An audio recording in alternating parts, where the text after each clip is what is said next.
দেশ জুড়ে বইছে প্রচণ্ড তাপপ্রবাহ। এই দাবদাহে মানুষকে একটু স্বস্তি দিতে সেবার আলো ফাউন্ডেশনের পক্ষ থেকে পথচারী ও শ্রমজীবীদের মাঝে ঠান্ডা শরবত বিতরণের উদ্যোগ গ্রহণ করেন।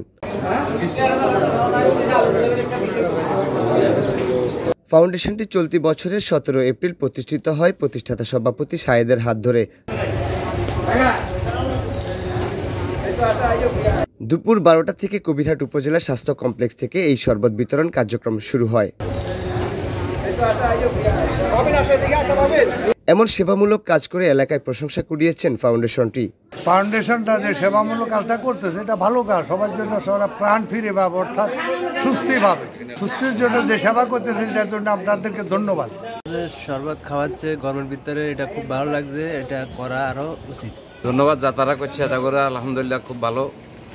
ভবিষ্যতের জন্য আরো সংগঠন আগায় আসে এটার জন্য। তো শরবতটা আসলে রোদের ভিতরে খুব ভালো করছে। তীব্র গরমে সতর্ক থাকার পরামর্শ ও সেবার আলো ফাউন্ডেশনের সকল সদস্যকে ধন্যবাদ জানান কবিরহাট উপজেলার স্বাস্থ্য কমপ্লেক্সের ডাক্তারদের প্রধান ডাক্তার এস.কে. দেবনাথ। যেহেতু আমি ডাক্তার মানুষ, আমার পক্ষ থেকে দুইটা কথা আছে, সেটা হচ্ছে যে এই কয়েকটা দিন আমরা সাধারণত রোদের ভিতর যাব না, পিক টাইম যেটা, এই যেমন এই সময়টা, হ্যাঁ, বা 12টার পরে বা 11টার পর থেকে আমরা 2টা-3টা পর্যন্ত এই সময় আমাদের ছেলে মেয়েদেরকে এবং বৃদ্ধ বয়স যারা আছে কোমরবিডিটি, বিভিন্ন ডায়াবেটিস, প্রেশার থাকে তাদেরকে, এবং একটানা কখনো আমরা বেশি সময় ধরে কাজ করব না।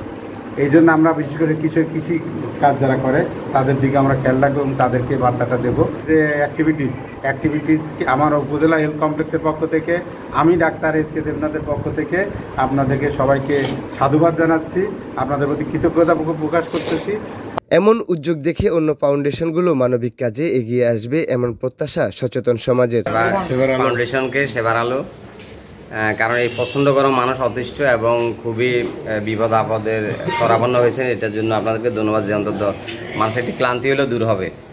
তো এই সেবা যেন অব্যাহত থাকে বা আমরা সহায়তা করব, দোয়া করব। এটা একটা মানবিক কাজ, মহতি উদ্যোগ।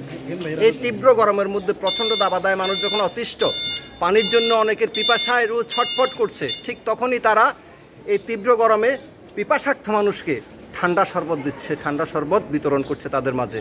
এটা অত্যন্ত ভালো উদ্যোগ।